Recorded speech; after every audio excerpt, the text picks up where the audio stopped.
안녕하세요. 뉴질랜드 파파홍입니다. 지난 뉴질랜드에서 취업할 수 있을까요? 하는 첫 번째 영상에서는 온갖 차별이 가득한 대한민국에서보다 뉴질랜드가 취업에 더 수월할 수도 있다고 말씀드렸습니다. 오늘은 뉴질랜드 취업에 있어서는 물론이고 뉴질랜드에서의 생활 전 과정 내내 떡 버티고 있는 크나큰 장벽 하나에 대해서 이야기해보고자 합니다. 다른 나라로 이민을 생각할 때 제일 먼저 드는 걱정거리는 아무래도 그 나라의 언어일 겁니다. 가서 그 나라 말을 하며 불편 없이 살 수 있을까 하는 걱정이 앞서는 거죠. 지난 영상에 말씀드렸던 것처럼 뉴질랜드에는 차별은 없지만 영어라는 높디 높은 장벽이 떡하니 우리 앞에 버티고 있습니다. 더 심각한 문제는 이 장벽은 한 번 넘으면 끝나는 것이 아니라 뉴질랜드에서 살아가는 내내 우리를 괴롭힌다는 거죠. 영어 실력이 여러분의 이민 생활을 지옥으로 만들 수도 있고 천국으로 만들 수도 있는 요술봉입니다. 그러니 뉴질랜드에서 취업하고 사시려면 영어 실력이 어느 정도 되어야 합니다. 애매하죠. 어느 정도라니까. 저희 자랄 땐 이런 얘기 많이 들었어요. 미국 뉴욕에 가니까 한국에서 의사했던 사람이 택시 몰고 있더라. 미국으로 이민을 갔는데 영어가 안 돼서 택시 운전을 한대요. 글쎄. 이런 얘기 많이 들어보셨어요? 영어가 안 되는 사람이 미국으로 이민 갔을 때의 모습을 단적으로 표현한 얘기가 아닐까 생각합니다. 80년대 대학을 다닌 지금의 50대들은 해외 어학연수니 배낭여행 같은 것을 경험해보지 못한 세대입니다. 여행 자유화도 시행되지 않았을 때니까요. 하지만 지금 이민을 고민하는 30, 40대는 다르잖아요. 대학생 때 외국을 경험할 수 있는 기회를 가졌던 세대였던 만큼 영어 실력도 저희 세대와는 다를 거라 생각이 듭니다. 하여간 세대를 넘어 이 영어란 놈은 한국에 사나 뉴질랜드에 살든 계속해서 우리를 고민에 빠뜨리는 장벽임에 틀림없습니다. 그리고 영어에 대해서 본격적으로 얘기하기 전에 이거 하나는 분명히 해두고 넘어가자고요. 중년에 다시 영어 공부를 시작하는 이민자는 절대 네이티브 스피커가 될 수 없다는 것을 분명히 하고 시작하자고요. 우리는 네이티브 스피커가 될 수 없습니다. 영어는 학교 입학 준비, 학업 중, 졸업 후 취업 준비, 취업 후 각 단계마다 다른 모습, 다른 형태로 우리를 괴롭히는데요. 지금 이 영상을 보시는 분들의 대부분이 한국에서 이민을 준비하고 계실 테니 그 단계에 맞게 말씀드려보고자 합니다. 요즘은 제가 이민할 때와는 다르게 유학 후 이민이 정석처럼 되어 있으니 여기에 초점을 맞춰 얘기해보자고요. 유학을 오시려면 IELTS 영어 점수를 내야 하죠. 공부할 과정 또는 학과에 따라 점수를 IELTS 아카데미 6.0에서 7.0까지는 받으셔야 하는 것으로 알고 있습니다. 쉽지 않은 점수이긴 합니다만 못할 것도 없는 점수이기도 하죠. 도전해서 열심히 하면 얻을 수 있는 점수라는 말씀입니다. 유학원에서는 뉴질랜드에서 IELTS 준비 과정을 밟으면 매일매일 영어를 써야 하는 환경에 놓이게 되니 더 빨리 영어 실력이 늘 거라며 IELTS 시험 준비 단계부터 뉴질랜드로 가서 공부할 것을 권할 겁니다. 더구나 SIT를 비롯한 몇몇 학교에서는 무료 영어 과정을 내세워 마케팅 활동을 하고 있습니다. 그러니 귀가 쏠깃해지죠. 그러나 제 생각은 좀 다릅니다. IELTS는 시험이잖아요. 시험 준비는 누가 뭐래도 대한민국이 최고입니다.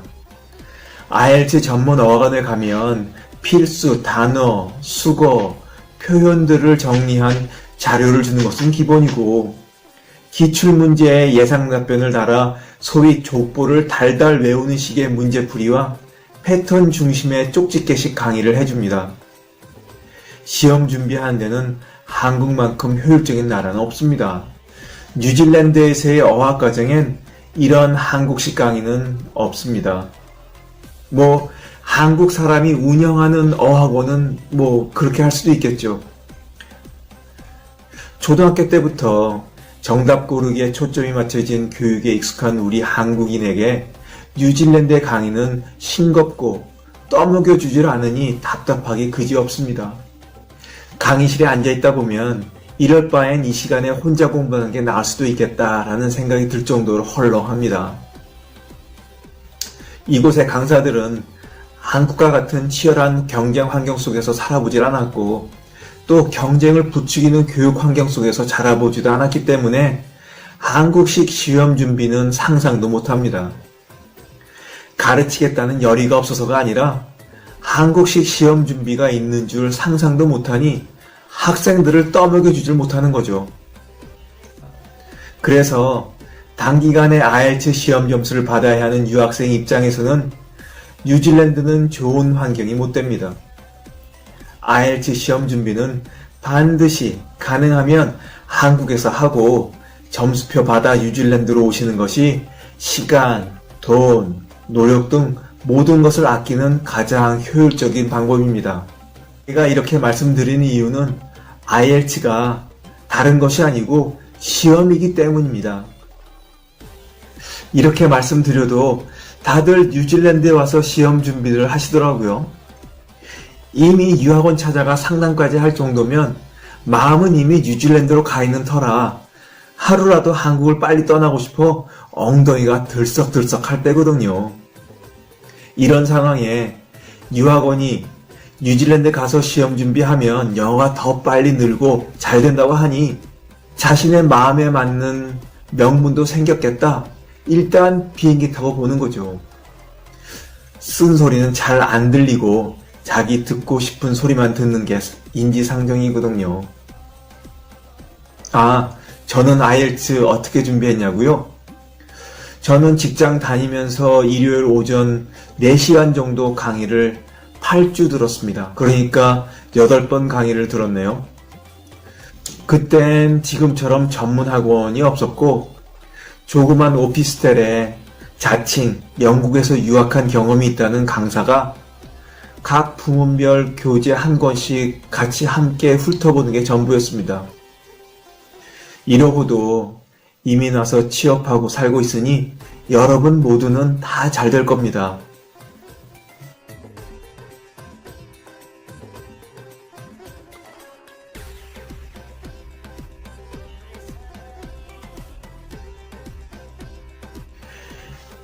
일반 유학원들보다 한술 더 떠서 어느 유학원은 IELTS 시험 준비에 부담을 느끼는 분들에게 IELTS 시험 대신 입학할 학교 자체적으로 치르는 영어 인터뷰만을 통해 입학하는 우회로를 추천하는 것을 봤습니다.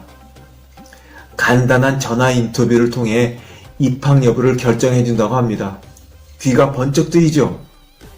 이를 채 몇 분도 되지 않는 아주 허술한 인터뷰, 그것도 유학원에서 건네준 예상 질문에 맞춘 답변을 달달달 외워서 그렇게 입학하는 방법을 택한다면 여러분들은 입학 후 첫 수업부터 영어 공부를 하지 않고 가장 효율적인 방법으로 입학한 것을 크게 후회하게 될 것입니다. 첫 수업부터 강사는 여러분들의 수준 낮은 영어 실력을 배려해서 절대 또박또박 천천히 얘기하지 않습니다. 수업 방식은 한국과 달리 그룹 과제도 주어지고 토론 수업이 아닌 강의 수업에조차도 강사와 학생 간 질의응답이 빈번합니다. 아무 때나 손들고 질문하게 되는 거죠. 요리 과정을 선택할 예정이니 걱정 없으시다고요? 요리 과정은 잘 아시다시피 도마 위 칼질만 배우는 것이 아니라 이론 수업도 상당히 많습니다. 쉽게 생각하지 않으시기 바랍니다. 이렇게 잘못된 정보로 영업하는 유학원가는 제발 상담조차 하지 않으시길 바라요. 졸업하면 취업도 해야 하고 영주권 신청할 때도 IELTS 점수를 내야 한다니까 영어라는 장벽은 한 번 피한다고 해서 해결되는 것이 아니니까 이런 꼼수에 말려들지 말고 처음부터 정면으로 부딪혀 장벽을 넘어야 합니다. 그렇지 않으면 내내 골치 썩게 될 겁니다. 돈은 돈대로 쓰고 말이죠.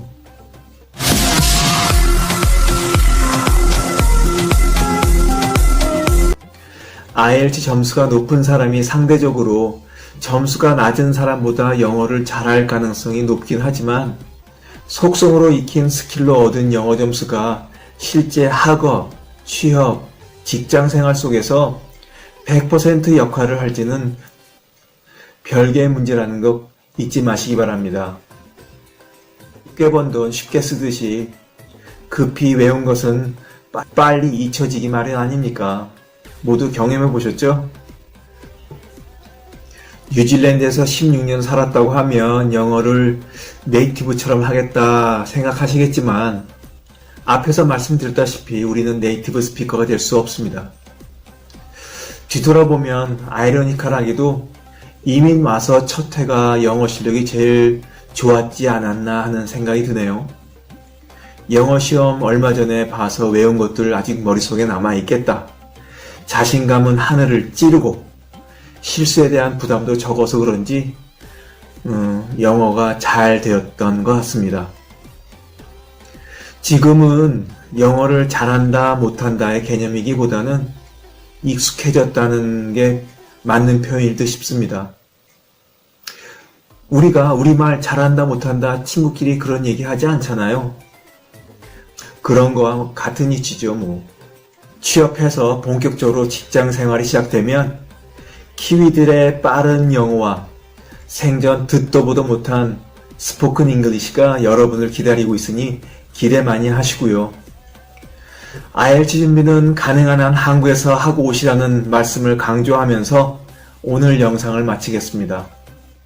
칭찬은 고래도 춤추게 한다고 하죠? 여러분의 구독과 좋아요, 댓글은 파파홍을 춤추게 합니다. 뉴질랜드 취업, 이민, 그리고 생활에 대한 이야기는 계속됩니다. 뉴질랜드에서의 파파홍이었습니다. 감사합니다.